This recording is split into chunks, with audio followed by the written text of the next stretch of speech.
Hello, this is Moshe Shwade. The following presentation on tracing the early origins of saying LeDovid during the months of Elul and Tishrei will be presented in two parts. Here is part one, and stay tuned for part two. Due to technical difficulties, audio only will be available and there won't be any video.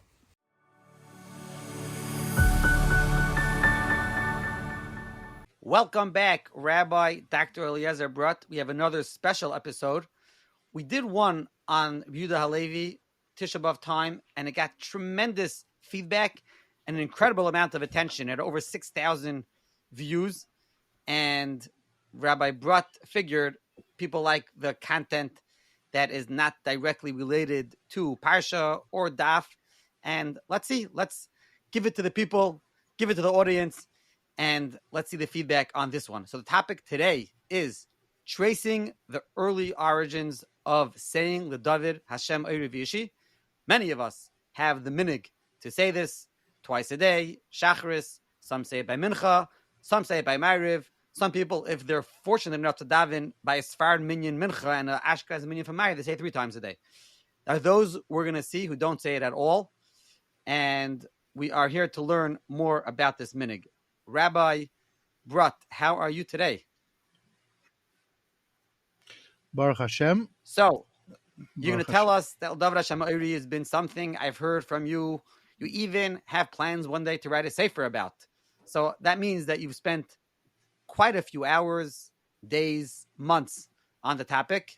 So maybe tell us a little bit about how you got into it, a general introduction of what this topic entails. Okay, so a few introductions, as you just said. One is like this. I fell into this derech agav while working on the topic of. It started with sleeping on Rosh Hashanah, tracing the sources of sleeping on Rosh Hashanah, which ended up getting into many different areas of Rosh Hashanah. Then somehow it got to Yom Kippur, and then somehow it got even to Hoshana Rabbah. Somehow, through this, at one point, it already expanded backwards to El. And while looking into certain things, I was testing out something. And now, LeDovid has already been discussed by many people. So I assumed that it was already Kvar Dashu Be'Rabim, as the without quoting the rest of the Piskam that's used for this. So I said, okay, I don't have anything really to say about LeDovid. But then different things were said at the time. A friend of mine, which we'll get to, had an interesting point. And bottom line is I decided to look into it. And then I fell into a tremendous, tremendous rabbit hole, which I am still in. That was number one. Number two is that what sparked my interest further was that in recent, and I actually wrote about it in a few different versions of articles about it, published in a few different places, and different nuschais, each time expanding, and then I actually published in a small booklet called Lekutei Eliezer, a few articles of mine about 12 years ago. Okay, fine, very good. So I figured that's it. There's nothing more. There's plenty more to say about it because I was only trying to do certain things, and that's it. In the past 12 years, I've come across many different sources, many different things, and discussions that people still talk about. And for some reason, it's a very fun topic of Rabbanim to talk about this minig. Where's it come from? And then to try to explain, looking through LeDovid, what it has to do with these special days. And I heard many different speeches about it, and I read different articles about it, and I see that they're full of mistakes. I'm not going to bother to list out all the people what the mistakes are, but in short, there are a lot of mistakes out there. And I decided, even though it's been 12 years, I'm going to revisit the topic a little bit and with all my additions. So tonight, for me, actually, I'm going to discuss some of the materials that I have discovered up till now. Now, to be clear, this is not my discoveries. Some of these discoveries are built on discoveries of other people, but it's the combination of everything, putting together and adding to it, checking into different things, as I'll mention. The third and final introduction to this topic is that this is related to a more general subject of interest of mine, which is the noise of the understanding the Siddur and understanding the Bechlal davening in general, and how the Siddur that we have developed. When I was a Bacher already, I asked a tremendous Talmid Chacham, could he recommend to me a sefer to explain how davening develops, all the different parts of davening, when were they put there, and stuff like that, and the Girsais, and not only to first understand when it came into the Siddur, and then to understand what it is, why is it being said specifically here. So he told me there's no such sefer. There have been attempts, and I've been hunting these works down ever since. And until today, this question I asked this person was something like 20, 25 years ago. And today there have been many works, articles on specific topics, but there is no one book. I'm actually, people ask me all the time about it. Now, so what I did over here with this topic, some of what will come clear, this is also a method how it has to be done for the rest of, for all of davening, so to speak. And Mirz Hashem, I actually did try for some other things also, and other people are working on different aspects about this. So those are three general topic introductions of how I got to this. But one more short introduction is, what am I trying to do with my presentation? You say, I'm not coming here today to try to learn up this kapitel and then to explain what the connection between this kapitel and the different Efrayim, how they learn it up, or some people use the Rishonim on Tehilim, which there are plenty, Baruch Hashem, to explain it and the connection. I'm trying to understand is how and when did this come. So when did this become so widespread, and what is our, so far to date, our earliest source that we could say says in black and white to say it during the months of Elul and Tishrei? That's my goal. And to illustrate it with one short story of recent times, and through this I actually think people will be able to relate more, although it's a little more comical, but people will be able to understand more what I'm going to be getting to eventually. And that is as follows. I think it's already a few months ago, someone made a speech, a very short speech, less than 2 minutes. And in the speech, someone recorded him, and he said in the speech, without getting into all the things that he said, but he spoke about he likes to drink Rishus cold seltzer. Okay, fine. Now, at the time, probably around that time, I did come across, I don't follow Twitter, sadly, but I somehow came across the song that was turned from it. I heard it, and that was it. I did not know that it became a very, very big thing. Fast forward to 2-3 weeks ago, the summer, Ramat Beit Shemesh. I live in Ramat Beit Shemesh, and I have a son, about 9 years old. He's in camp, and all of a sudden he's starting to drink seltzer. We drink seltzer, but he started to drink seltzer. He never drinks seltzer. No idea why. Then he said something about vicious cold seltzer or something. No idea what's going on. Till we figured out after listening to the Color War songs and the video of what went on in the camp, that basically that song that was made in I think it was Muncie maybe, it spread to that in camp. It was the song that they played the whole day, that these little kids who don't even know what's even talking about, were talking about drinking Rishus cold seltzer. And it was the song playing nonstop for a good few hours every day. It was related somehow in Color War. And this kid, that's why he wanted to drink cold seltzer. Now, this poor guy who said this, gave that speech for a minute and a half, he had no idea that anyone was ever he knew that he was being recorded, but he had no idea that it's eventually going to make it to the subject of articles, Twitters, songs. It's quoted, I believe, even in the senator's speech already. He never thought such a thing. What happens is that someone says something, and now the question is how it gets all over. So today we understand because we have the internet, and now the internet is nothing. There's WhatsApp groups and Twitters, and so it gets spread in seconds. But way back, not 30 years ago, even if something spread, it took time for it to spread. And if you go further back, it took even more time to spread. So my attempt today that I would like to do is, if I could pinpoint Be'erech, who, as far as we know, he's the person that did it, but then just because I find it in some whacked out sefer, or if even not a whacked out sefer, it could be a very chashuv sefer at that time, but maybe no one else heard of it. So how do I know how it gets accepted to start becoming so widespread that today it's like the first speech? As soon as El becomes, everyone talks about it. Yes, in the olden days, People used to faint when they heard the cry of Elul, when they heard Rosh Chodesh benching of Elul, the famous, all the different sources of that. And then the next thing is, we start saying LeDovid.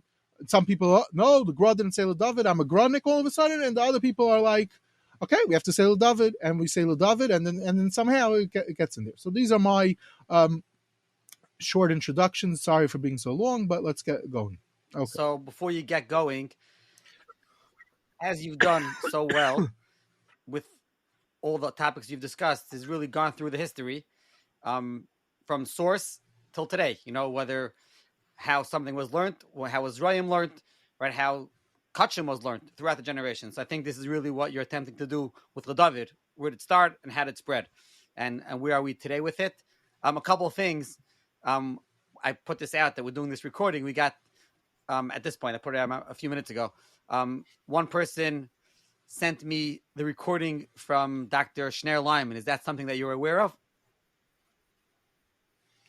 Yes, Baruch Hashem. I'm well aware of it. I cited it right into my article. I expand on what he says, and we'll get to the Mir Tashem soon enough.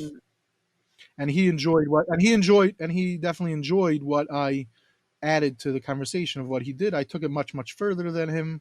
But what he said, the source, actually one of the sources that he quoted was an excellent source to springboard me into my rabbit hole further. And I think I've mentioned publicly that Dr. Lyman was one of my sources to get introduced to you, how we started originally. So that is one thing. Somebody else asked if he heard that there may be some source that is from a Sabbatian, I'm probably not pronouncing it properly, you could correct me, Sefer, and that's where people got it from. Sabbatians. I understand. If you're living in Lakewood, Sabbatians, you didn't hear Nachi Weinstein's whole series of, I don't even know how many lectures he has on the Sugya. 12 to 15 at least. So Sabbatian, them all out. Sir, how many does he have? It's got to be 12 to 15. Many. Yeah, so a special series in his chatter, in his Sfarim chatter thing. So yes, so we will, Amir Tashem, get to it a little bit in the course of this discussion. Yes, Amir Tashem. Okay, fine. So as we began, LeDovid is the topic here. Take it away. Okay, so first I'm going to begin with a general introduction, and then we're going to, and a little bit leading into LeDovid, and then we're going to get to tracing exactly. First, like this. We know Sefer Tehilim plays a very important role in our general for us Jews, but specifically for davening. Avram Berliner in his Aros on Siddur shows, I think says that some number of over 50 complete kapitlich somehow make it into Tehilim, and hundreds more psukim are partially found all over davening. Ezra Melamed has a whole article where he traces where he collects all different things, showing on a crazy amount how if you're going through all different, between Svardim also all types of Yidden, a crazy amount of Tehillim ends up in our Siddur at one point or another throughout the year. Okay, there's also an age-old minig which goes very, very far back. That people used to say Tehillim daily. They still do. People do it. Some people finish it weekly, monthly. It's a whole discussion, the origins of that.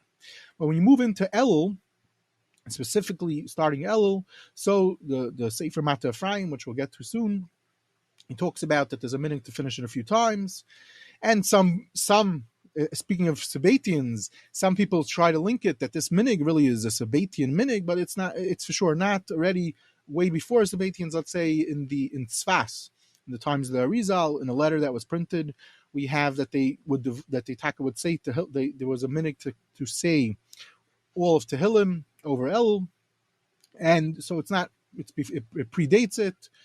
And there's many other sources for this, but in general, in the Yom Ne'Ram, especially once you get to Rosh Hashanah and Kippur, Shana Rabbah, Tehillim is mamish said. People had a minig specifically to just say it over Rosh Hashanah, over Yom Kippur, staying up the whole night Yom Kippur, Hoshana Rabbah, and Tehillim basically plays a very important part of Klal Yisrael is davening, and specifically in these days of Elul and the Yom Ne'Ram. I traced it, the minhagim of Rosh Hashanah and Yom Kippur with Tehillim, I traced in a very big article about it, but today we're focusing on Elul with LeDovid. So some try to point out that LeDovid is not only said during Elul and Tishrei, it's also said in other times of the year. Now, one has to be very careful in general. Is just because something says in an article does not mean that it says it. There could be mistakes. And what I'm saying also, there could be mistakes. So one always has to check up everything. There's a famous piskam, and when one checks up things inside, a lot of times the story appears to be much different than what's said. So some of these times that they find that LeDovid is said is a mistake, but there are clearly in some lists predating the 1700s, even earlier than the 1700s, we find that people would say LeDovid amongst other Tehilim daily. Specifically, this is already in the mid 1700s. A beautiful sefer Kaf Naki that was printed, a Chashav Yid from Morocco that the Chida quotes from manuscript. But today we are Zechirah that was printed in recent years. He says that the Yidden in Morocco, by him, they used to say it daily. By around before Ma'ariv, they would say LeDovid, nothing to do with El, nothing to do with Tishrei. He doesn't say why. They had other Kapilah they also would say, but Panim, it seems also there's a Chida that says that there was a minig that people would say it all year round. Okay, but Ashkenazi Jews, it became accepted to start saying it when in Elul and Tishrei twice a day, and we're not going to get into if it's Shachris Mincha or Shachris Ma'ariv and what's behind that and how that happened. We'll just touch on it later on. Okay, just now, if you fast forward, one way to when you're trying to track down different types of things, if it's accepted or not, very good sources, autobiographical accounts of people. So in a very interesting autobiography from Bernard Drachman, he talks about he was on a train. And this my friend Shimon Steinmetz, he pointed this out to me many years ago. And basically he was on a train, they were davening, and this Drachman said, he pointed out to them that you forgot to say the 27th parak of Tehilim. Don't you know it's the month of Elul, which we say this Tehilim? He said, morning and evening. And this person said, Taka emes, it's really true. And then he says to his neighbor, he says, it's a shame and a disgrace that a Deitch had to remind us Galicianer Yidden that we have to say this kapitel. Okay. Anyway, we see that, and this is taking place after the 1870s on a train. He was traveling. He was visiting Europe, and he was traveling from different places in Galicia. Okay. In a sefer, a fascinating sefer, Yosef Dov Shachar, who was a Talmid of Eliezer, a relative of the Netziv, very close to many Gedolim, including Rabbi Chaim Berlin. So it seems that in his Drashos, when he used to give, when they talk about his Drashos of Elul, his wife said over that he would talk about the kapitlach of Tehilim of LeDovid, and he would go through it very slowly, explaining it to his tzibur always. Okay, so here we see a more Litvish source, also from that period of time, that it was accepted to say. Okay, fine. So these are just some just to throw out there. Okay, now let's get to the bottom line. What is the story of the LeDovid, and could we pinpoint what it is? So basically, it seems, and this is I'm building off the conclusions of various different people. Already for 100 years they've been claiming it, but as time goes on, we're able to say with more certainty that this date and this source is the source because, first of all, more svarim are available today than ever before. Manuscripts are being printed, so we a lot of times could establish different information over time with more and more about it. And basically that is in 1706, a sefer is printed. It's called Shem Tov Koton from Rabbi Yamin Beinish HaKohen. And inside this mechaber, it's the sefer. He has a Rishus and says, and I will quote his lashon. I will not quote his whole lashon because it's long. It's a page and a half. But basically, in this sefer, which we'll also discuss what is the nature of this sefer and what is the significance of the sefer and what we know about the author, which is also interesting to relating to this conversation. It says like this: Side Gadol Kala Imer Mizmer Zeh, and if you look up this whole piece, you'll see he's referring to this LeDovid. Even if there's a tremendous gzeira on the person, it's a tremendous thing, and that if you say this kapitel, now note, his timing is from Rosh Chodesh Elul until after Simchas Torah. Okay. Then he says, morning and evening. All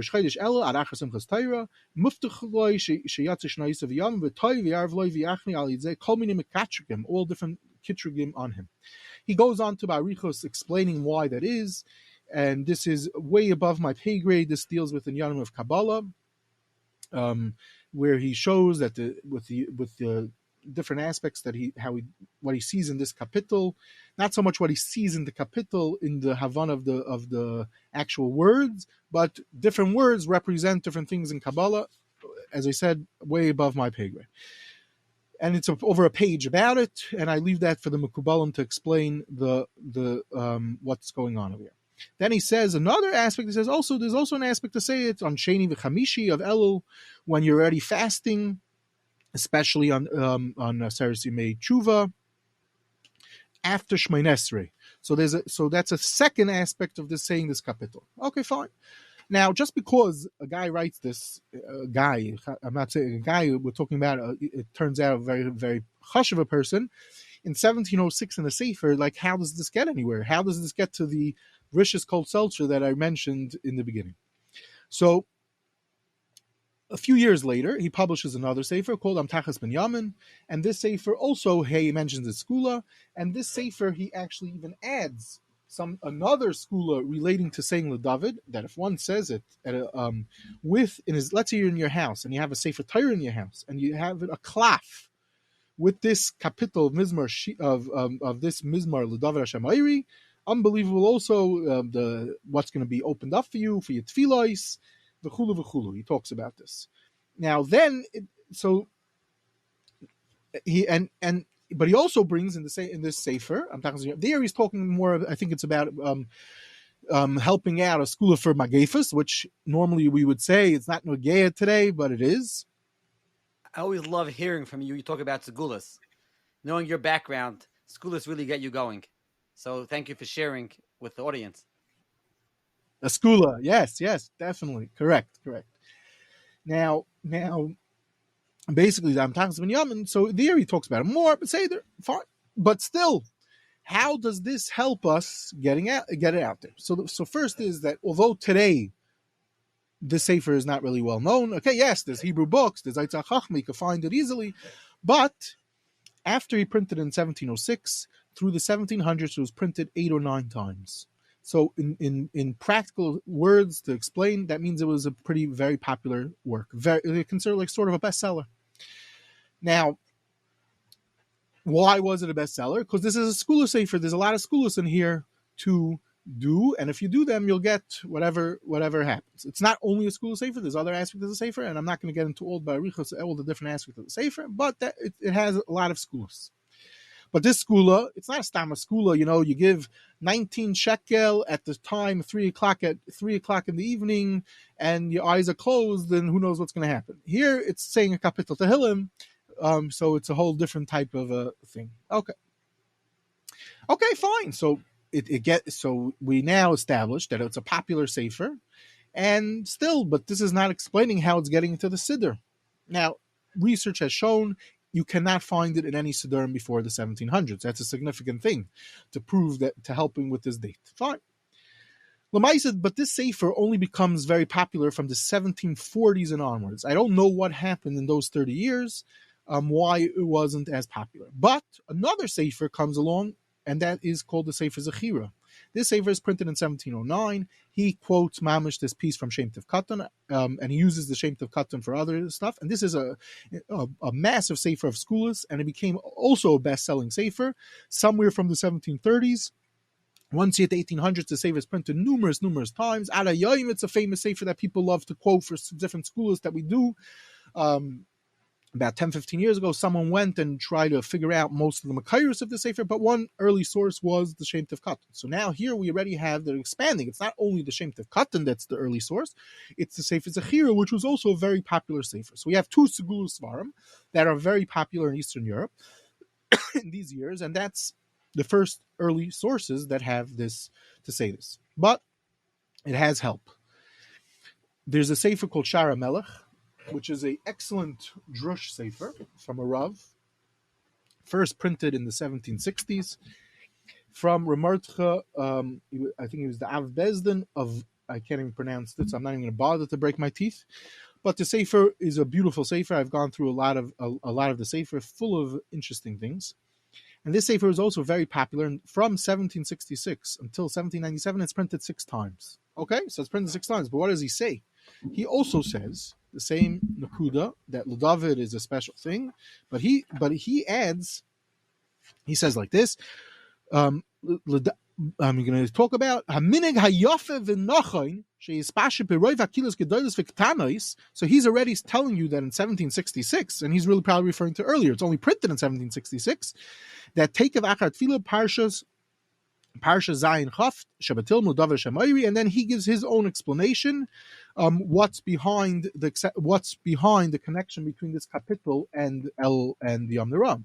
But the point is, now we have another sefer that's also a very popular drush sefer in those years. Now, what's fascinating is in the 1700s, when it's from 1766 to 1797, it's printed 6 times.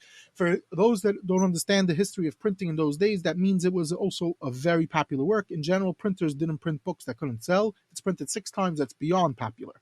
But after the 1797, it's pretty much not printed until, 30 years ago. And I think there's a nice edition. I might have once seen about it. Anyway, okay. But it's still not found in any Siddurim. So now so at this point, yes, it's probably a nice skula that people heard of, and we now have 3 chashuva sources that are saying it. Comes along somewhere in the 1790s, the Chida brings it down, which also was popular in certain circles. But the Chida's Chibur, I do not believe at that time was popular in the Eastern Europe circles so much.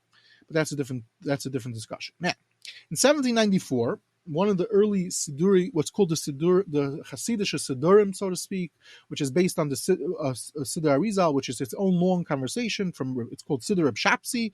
He quotes this thing from where I don't remember if he quotes the exact that he's quoting from the Shem Tov Koton, but it's clear he's quoting the Shem Tov Koton. So now we have in a sefer that became, at least in those years, especially in the Hasidic world, that's also a very important sefer that has this minig brought down. Now, moving back also in those years, and again, I promised that eventually, I believe already before, that I will get back to him in a special episode, but the Hafla in his Panim Yofos and Vayikra, I'm learning it one day, and I see that the other people, plenty of other people quote this. It says, "Hine nagu loimer min Rosh Chodesh Elul ad la'achar Sukkos Mizmor Chav Zayin." So he's talking about his time, and he dies in 1805. Although the sefer is printed from manuscript that Rabbi Efrayim Zalman Margolis bought, it's printed only in the 1820s. But we see that Flo, who dies in 1805, is talking about a minig that people were doing in his time, and then he goes on. That Flo has a whole 2 shtiklach to explain what's the connection, how he sees the connection between this kapitel and the tkufa that we're saying it. He does bring down Shamati Atam because of the Yud Gimel Shemus Havaya that are found in this. It says Yud Gimel Shem. Hashem's name is mentioned Yud Gimel 13 times in this kapitel. Now that is found in the Shem Tov Koton and many other sources. And in Kabbalah, this is out of Sefer, its own story. But as I said, nothing to do with me. Way above my pay grade. Now, but if we're going further over here, is that the Baal HaTanyah, what was not sure, maybe they didn't know when exactly the first Siddur of the Baal HaTanyah was printed, but that's something. But in recent years, they actually printed a facsimile of what they believe is the first edition of the Siddur of the Baal HaTanyah, which is 1803. The reason why they can't say for certain is because it doesn't have the cover of the original cover on it, but it was printed a facsimile edition. This relates to what's going on in the library being still in Russia. But anyway, they printed the facsimile edition a few years ago, and in here we find that he brings down the minig of saying LeDovid. So this is an early siddur, maybe even one of the earliest siddur after R Shabtai, that has this minig of saying LeDovid in El. But in the siddur of the Baal HaTanyah, he does not bring the whole reasoning behind it. Okay, fine. I'm not going into all different aspects of it, but once you get to the 1800s, checking randomly in a few different siddurim, I have come across a few different siddurim that has it. Okay. Recently, I was looking in the first edition of the Siddur of the Nesivis, where the Nesivis prints Siddur Chaim, which Amir Hashem is going to be a episode maybe in the next week or two, all about the Nesivis. And he in the Siddur, which I don't know if that means that he endorses the minig, but in the Siddur that he printed that was printed in his lifetime, that has his Chibur Derech Chaim in it, it also says that they would say LeDovid. Okay. But all this is fine and very nice, but it's still not giving us how it's becoming so weird. Becomes because sort of after, as you get a little later in the 1800s, then it's found in many Siddurim, and as you get later and later, it's found everywhere. What happens? Does anything else happen to this to make it get after? So I believe, and this is not necessarily such a revolutionary chiddush at all, but the reason how this happens is up till now, it's pretty much not in halachic literature.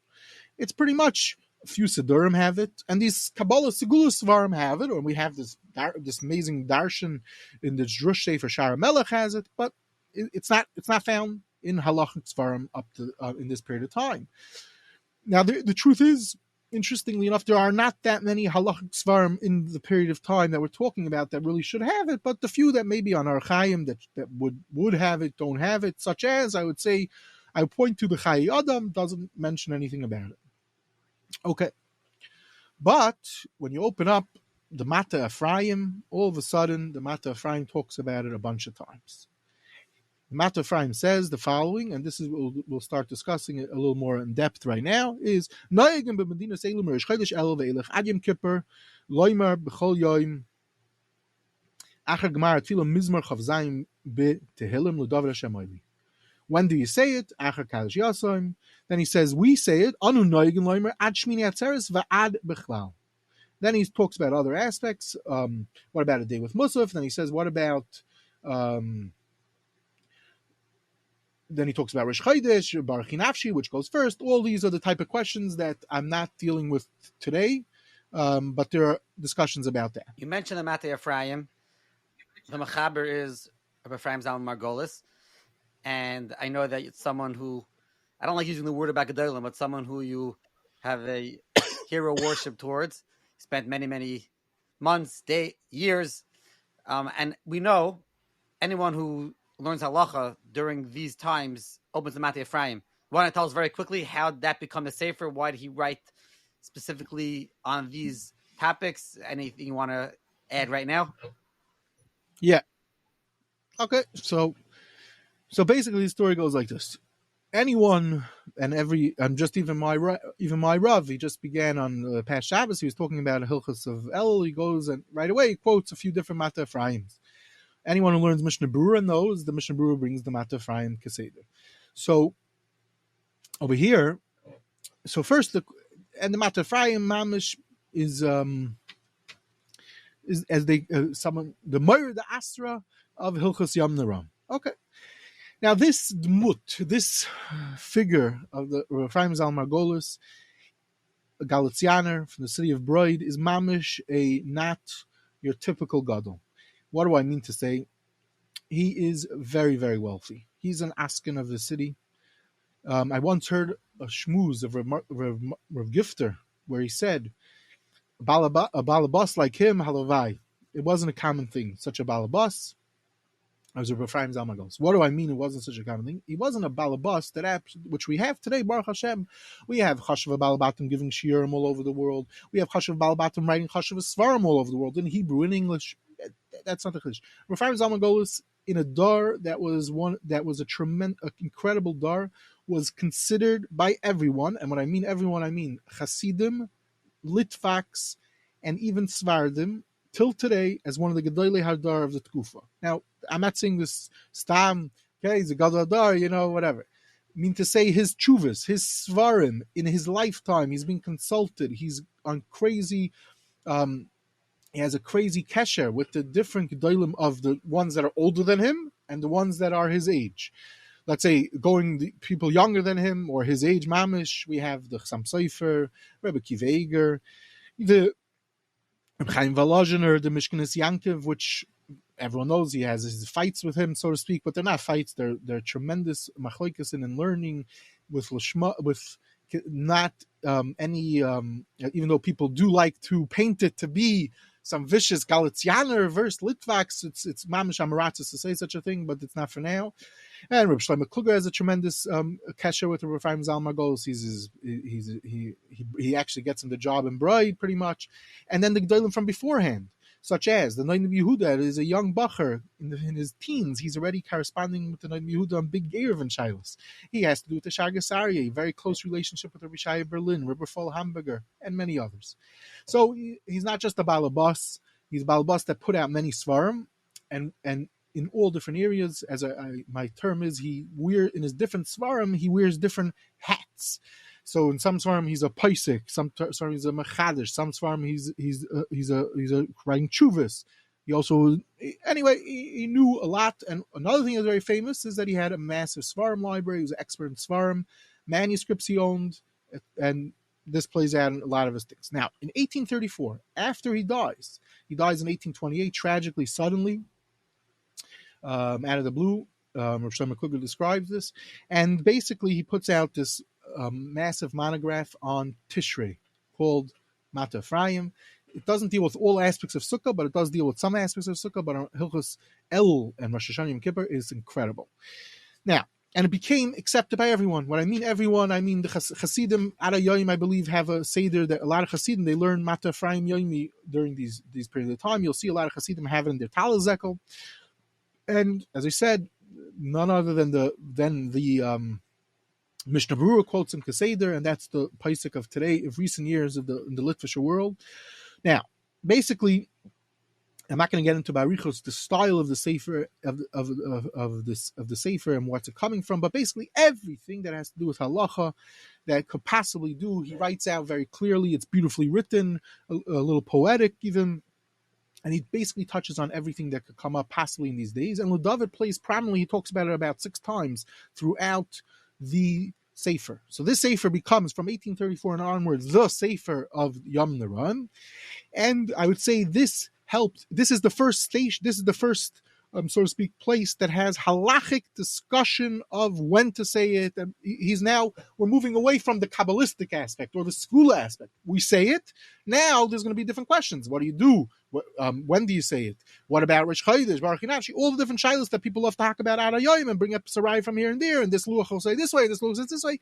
It all starts from Rabbi Efrayim Zal Margolis in this Sefer. So I would say, but interesting is, he says, I was wondering what's going on. What is? Could we trace it earlier in Galicia besides these farms? So interestingly enough, we know today we have something that's called the Luach Eretz Yisrael. We have Luach Kashinsky in America. We have Luach from Rav Henkin, and it turns out that Luchas with halacha are much earlier. It has not been traced exactly how far back it is, but in 1815, the famous maskil, who shockingly was very frum, but he was a vicious maskil, and at the same time he had a vicious hatred to Hasidim even, but he printed in 1815 excellent Luach. Now, part of the Luach, we're not getting into all aspects of the Luach, but it has mamish, the halachas, the menhagim of Galicia, and Taka over there in 1815, we see them saying that to say LeDovid.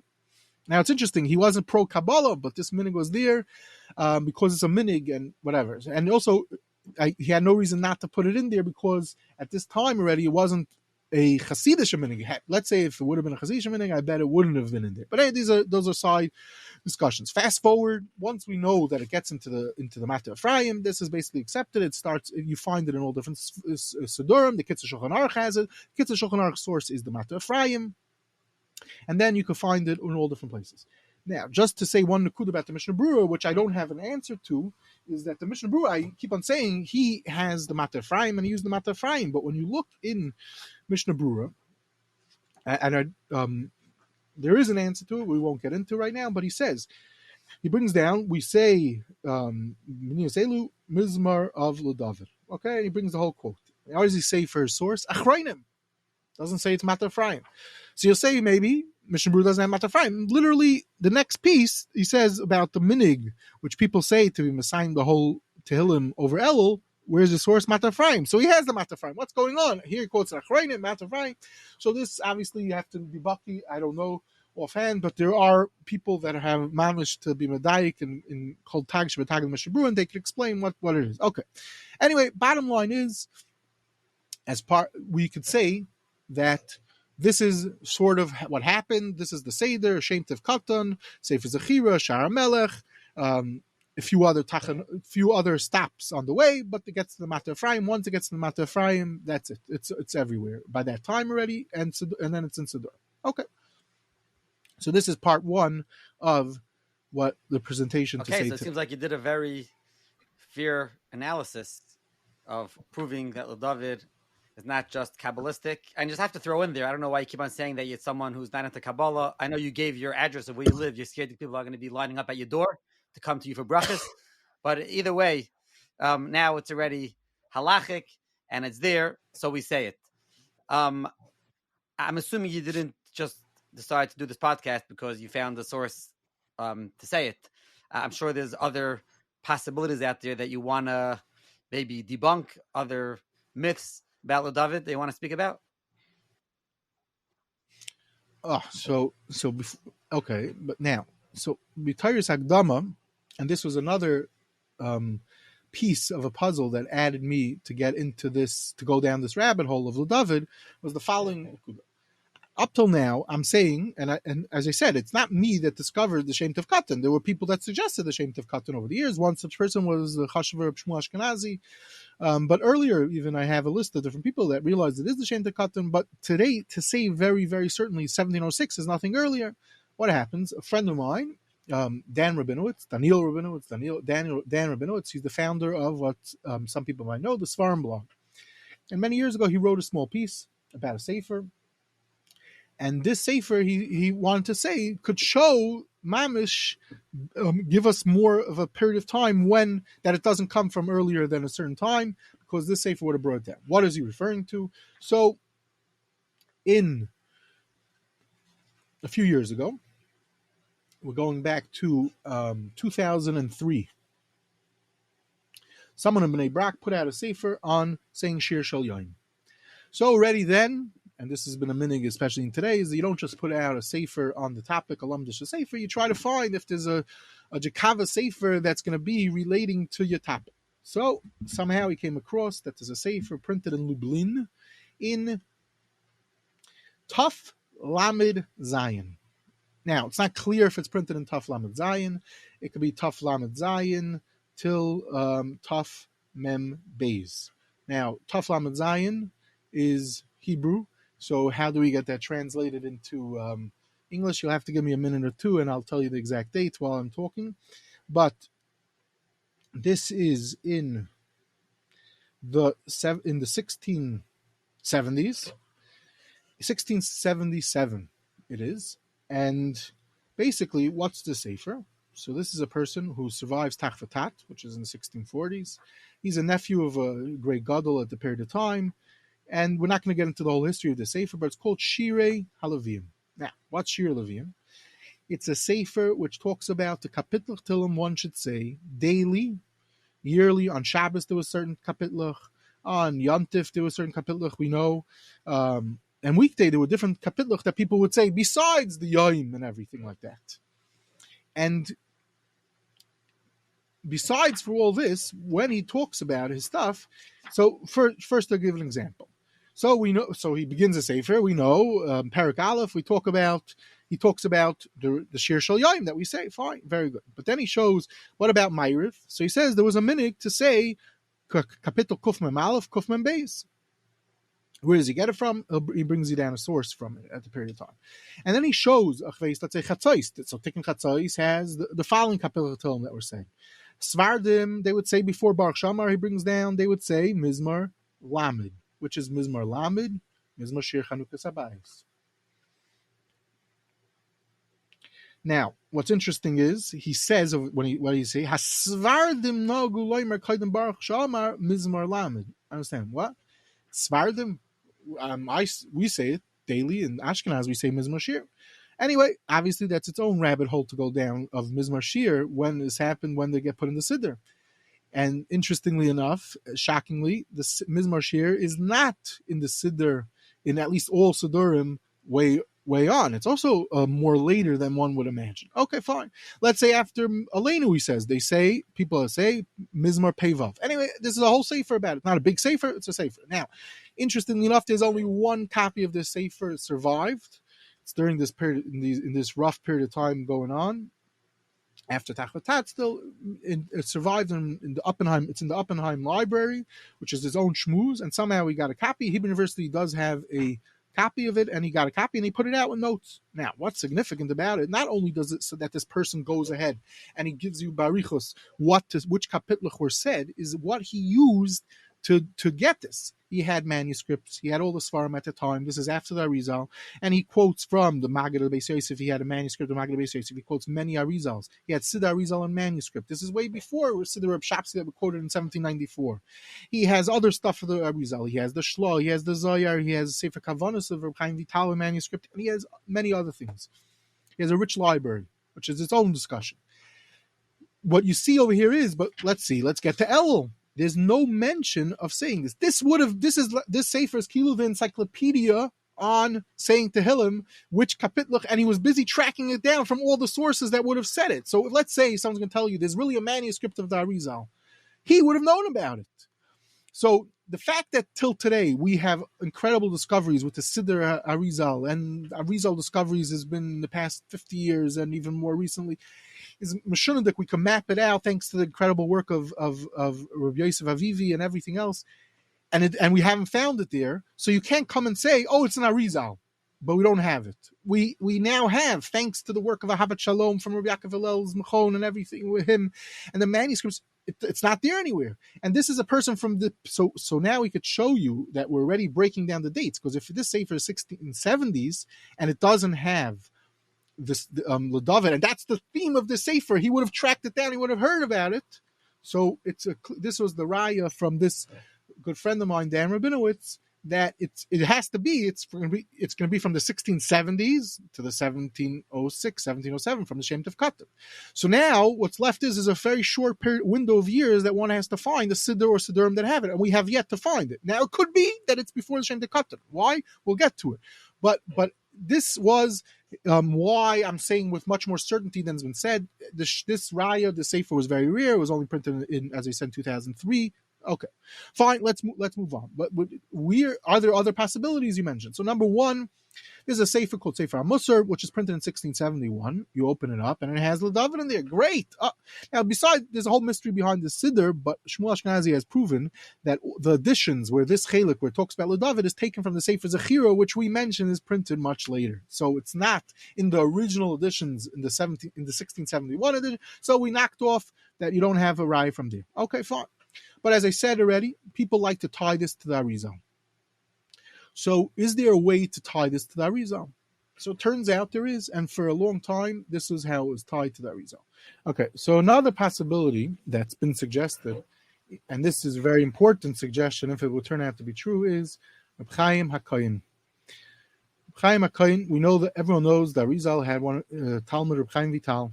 It was a great Talmud of his, and he was responsible for transcribing the Arizal's Torah, recording it, and whatever happened with it.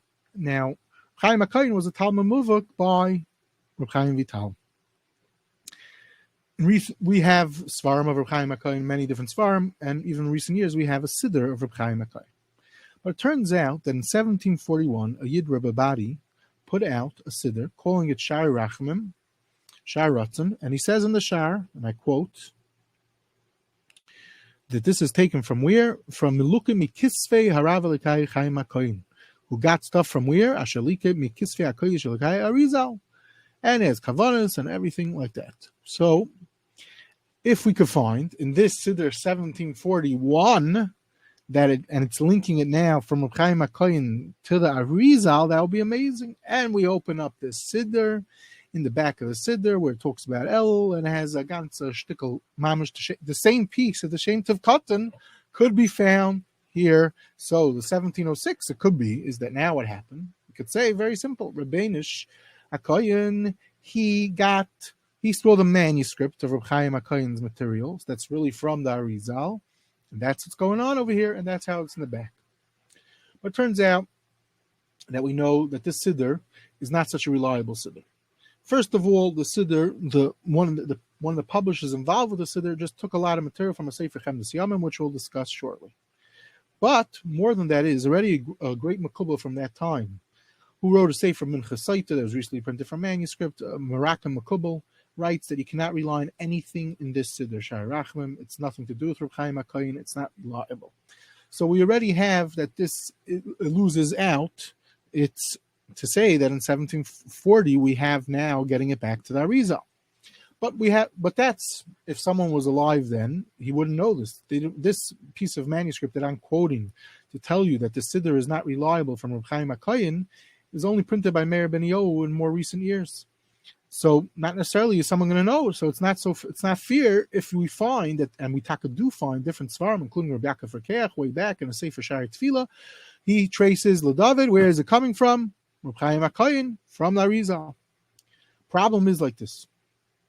Today we know, as I said, when I'm giving this presentation today, it's based on what we know today. So today we know. We have Reb Chaim HaKohen Siddur. It survived. We have many manuscripts of it. In none of the manuscripts does this whole long piece that's in the Shem Tov Koton, which is now also found in the Siddur Shai Rachmim, appear. So, and there's a whole tumult about the Siddur to figure out what it is. Mechon Zechirah published from manuscript the first volume, and there, based on what the editor at the time, he researched different manuscripts to figure out what he holds is authentic, blah blah blah, and he gets to it, and he concludes. So in the manuscripts that he looked at, does not have this whole piece. But strangely enough, and I cannot explain this, in the Siddur that's printed only a few years ago, less than 20 years ago, it does seem to be that there was a minig and it's brought in some Siddur of Reb Chaim HaKohen. Now it's not in the Siddur Shai Rachmim that they would say LeDovid Toiv. They would say LeDovid after davening. So, but it's not. But the point over here is it's not Elul, it's not Rosh Hashanah or Yom Kippur, the whole Tkufa of Elul and Tishrei, and it's not at all the whole reasoning behind it, which is the Kabbalistic reason that I said that Shem Tov Koton talks about by Rishus. Now he says this as a line. He says, but it doesn't appear in any of the manuscripts. So I don't know why he put it in, because he's saying that this Siddur is based on what he calls the authentic manuscripts. So it means is in somewhere somehow it got put in to say LeDovid. It doesn't say that it's saying LeDovid Dafkan Elul and Tishrei. So it's even after everything's said and done, this Zechirah Aaron edition of the Siddur makes it a mystery, because not everyone reads the fine print and reads the introduction and sees what's going on, and we know from the actual Siddur it's not there. Okay, so that what's significant is that it's not the Shem Tov Koton is the source, and it's not Chaim HaKohen from the Arizal. Okay. Now, again, as I said earlier, part of the way we're able to say this with certainty is because we know so much more about the Arizal. We have so much more material. Manuscripts have been discovered, printed, published. It's not in any of them. Okay, fine. Now we move on, and we have another possible early source. And from this source, people have quoted that we have another great early source, and that is that it appears to be in the big shul in Austria. It says as follows. It seems there was a plaque, and it had different interesting hanhagas, and one of them says, "Ve'ein oimrim shum mizmar." Okay. "Va'afilu b'chodesh Elul v'Tishrei ein oimrim hamizmar LeDovid Hashem Ayri." So gewaldik. If we could figure out when this plaque is from, V'shalom al Yisrael. Now, someone sent this plaque with all the other hanhagas that it said there to the Aderes. And it seems that he was told that it's from Takanas and Hanhagas from the time of the Maharsha. Eventually, he sends this in. It's printed with Hagoy. The Aderes wrote Ha'aris on all these Takanas. And it seems that the belief was that this goes back to the Maharsha. These are Takanas from the Maharsha. Okay, but history, checking into this. So first of all, in general, it's its own very big subject. Someone wrote a whole doctorate about it. All these in shuls, tracing far back. A lot of different things where there are signs up in shuls we find today. A lot of times you have Ma'adim D'Rabbanan and all different things. So certain Brich Shemei, some shuls have it up. So it seems already for a few hundred years it was put up for easy. We could think of easy reasons for it, but this particular thing. It seems it's not that far back from the Maharsha. A historian of the city from much later on, who knew about Austria, a person from Austria, writes all about it. Says it's not coming back, because if it was, this we would have a source from because the Maharsha is there, the Shla is there, the Marshal is even there, even further. So it would be great. We have a Luach on the wall, recording of it. That's giving us all different minhagim. So the answer is it's not as early back. At some point in time, they decided to print a different takanos of the Kehila. So it's very possible, and they did not know already when this person wrote his sefer. He printed it in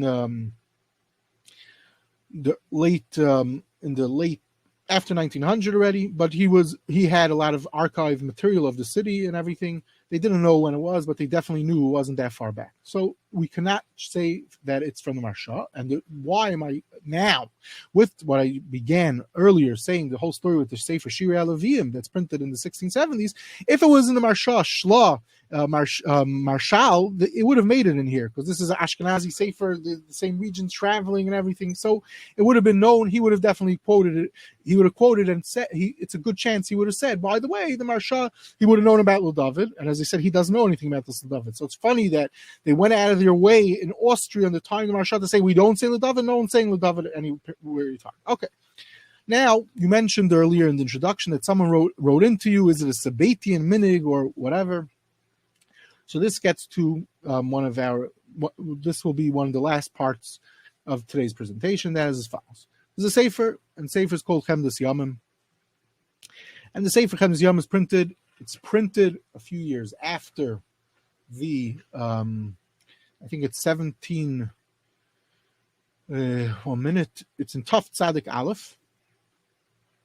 So that will take it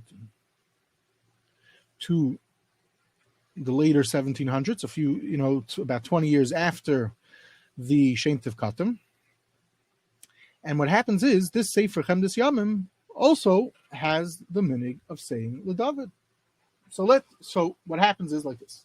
Before we go look and see what it actually says in the Chemdas Yomim, so let's just give a drop of background, what's going on over here, and what would that be if it's from the Chemdas Yomim. Okay, so number one is, it's a big question. Is the Sefer Chemdas Yomim, to say it in prosta terms, good for the Jews or bad for the Jews? If a minig is found there, does it mean we shouldn't do it or shouldn't do it? So this has been a discussion that is endless literature, articles, subject. Now, one of the nekudas is we don't know who wrote the Chemdas Yomim. But what happened? It's already Rabbi Emden accused them of being something affiliated with whatever, with Shabtai Tzvi. Once that happens, once that gets mixed into the equation, Fafalin, if your minig is there, and once someone tells you, oh, it's really going to be there, bad luck for the Jew, it's bad for the Jews, and that minig today might get a problem. The problem is like this. We know now much more about the Chemdas Yomim. Now, even though recently it seems a friend of mine might have figured out once and for all who this author is, but that's a different schmooze. But let's not go there. Lamaisa, in this period of time, in the 1700s, and this is after the Shem Tov Koton, what do we know about? Do people care about the Sefer or not? So Lamaisa, you'll find everywhere. You can find a long list of people, Svardi Gedolim and Litvish Gedolim, they're using the Sefer. Even the Vilna Gaon's camp, the Vilna Gaon's son had the Sefer, it seems. The Vilna Gaon, it seems, knew the Sefer, and other Gedolim affiliated with the Vilna Gaon quote stuff from the Sefer. So the Litvaks, plenty of early Hasidim were into the Sefer also. What happened? What triggered? Not for now, but bottom line is, let's say we'll go just to give two sources. One is in a library, a listing of a library of a shul in Volozhin in the 1700, in the later part of the 1700s. Chemdas Yomim was on the shelf. It's in Volozhin, a Litvish place. Similarly, just this week, a friend of mine, Menachem Butler, sent me a write-up about the library of Yeshivas Chacham Lublin. Where's this mysterious library? What happened with it? Did the Nazis really destroy it or not? It's been a discussion for years. Some wrote up all about it, and they started collecting the svarim that have appeared somehow, somewhere or another, that from the library of Chacham Lublin. It has a stamp inside it. It appears sometimes on auctions, it's in collections. So I'm looking through the list, and all of a sudden I see Chemdas Yomim sitting on the shelf in Yeshiva's Chacham Lublin, a Hasidic yeshiva of some sort. Okay. Anyway, we could give many sources, not the point. The point is that if it's there, fast forward, forget about those sources, it might be a problem. So now I'll just say one story with this. About 12, 13 years ago, I was by the great Gain halachic person, but also a great Makubal and a Litvak at the same time, Reb Shroy Deblitsky. And someone asked him, what is the story with the Chemdas Yomim? Could you look at it? Could you use it or not? So Shroy Deblitsky was sitting in his room with the tefillin on. He wore tefillin the whole day. He says, go look what's on my desk. We go into the room. We see on the desk is an ancient copy of Chemdas Yomim. This was an Elul. He goes, there's not a yontif that I don't go into without learning the Sefer Chemdas Yomim. This is what I heard, my own ears, saw it, and heard it from Shroy Deblitsky. In his Svarim, he uses the Chemdas Yomim Keseder. Okay, anyway, bottom line is, so if it's in the Chemdas Yomim, is it good for the Jews or bad for the Jews, as I say? So it seems that once it gets there, for some people, it's over. The minig has no hope. And that's sort of what happened. Certain Hasidim in later years, they stopped saying it. Now, I come across a letter. This is quoted in the literature. A letter is printed in the 1930s. A Hasidic person writing, and he says as follows. Talking about LeDovid, we say like this. We don't say LeDovid. Why not? As I said, once it's in the Chemdas Yomim, we don't say it. As Chasidim, he says. And then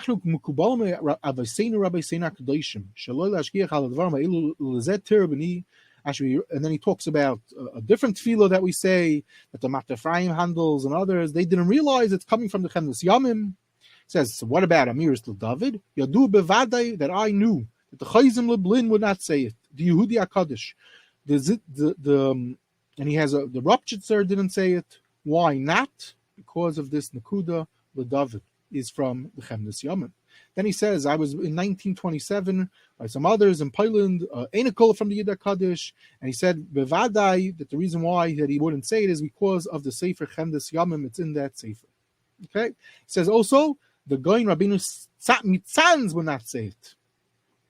But Lamaisa, a lot of Hasidim do say it. And I've seen myself, many different Hasidim do say it. So the answer is, they didn't know. This letter says, they didn't know that the Makar of this is from the Chemdas Yomim. So as I said, once it gets the Chemdas Yomim, it's a problem. Okay.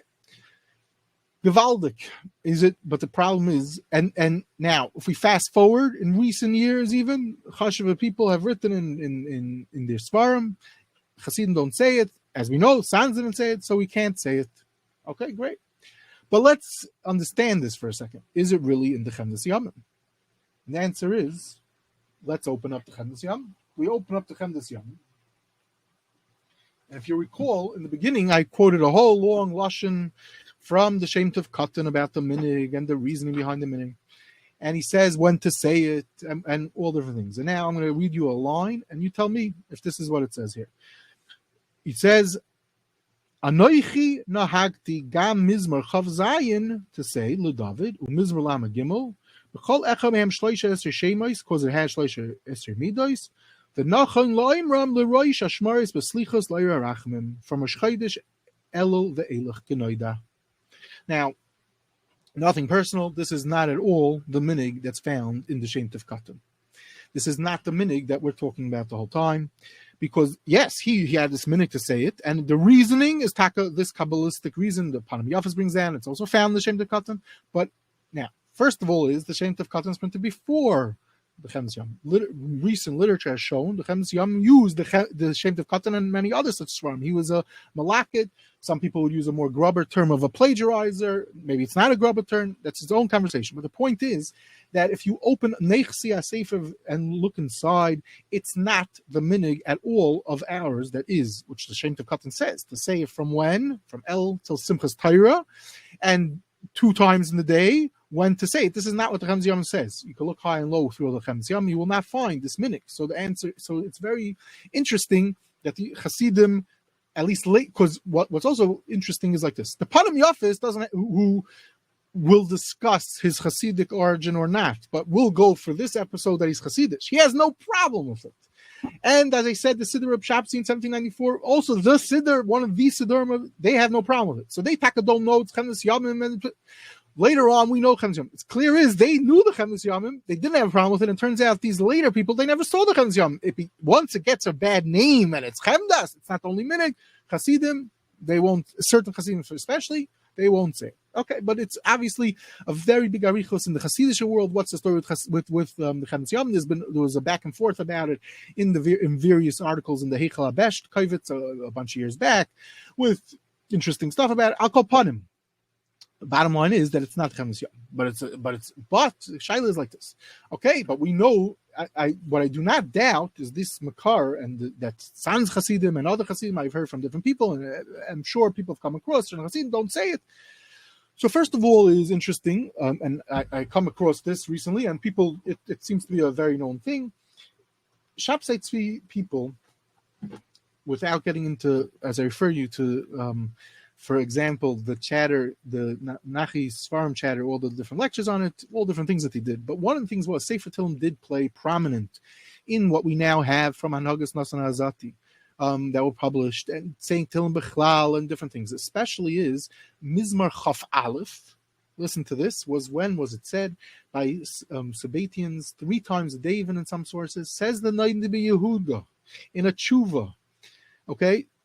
I'm reading it, and he says that you have in your city, that they say after the Shir Shal Yoy, Mizmar Chaf Aleph, Yadua, I guess it's supposed to say, Shezen Ishpashet, B'chol Mekoimish, Shchichim, Apikarsim, Maminim, B'shatz, Shchuk Tamei, Fishesham Gematrias, and because they tie in. Now, if you look at Kapitel Chaf Aleph, it's about Mashiach, and L'chein Yevatel Minig Zeh, Shaloi L'chag Zeh Tzedaikim, V'chulu. He throws this in a tshuva in Chayshe Mishpat. I guess the person who wrote him also mentioned that this minig was going on then. So there is something, interestingly enough, Kapitlach Tehil, means say there is some, what I'm trying to do over here is, there were right to be suspicious of Kapitlach Tehillim being added in suddenly at the end of davening, and it had connection to Shabtai Tzvi, such as Kapitlach Chaf Aleph. But Kapitlach Chaf Zayin, I've yet to discover, and I don't think there is. I did look, that it has a significant thing in the Shabtai Tzvi movement, and further on, I looking at it even from Kabbalah's it doesn't seem to be that it should have anything about it. And we now have a lot of material of what the Kapitlach Tehillim that they were into, and it doesn't come up on the list. So bottom line is, I would not have it. I cannot link it to the Sabbatian customs, and I also cannot link it to the Chemdas Yomim, because once I open up the Chemdas Yomim, it doesn't say what it does.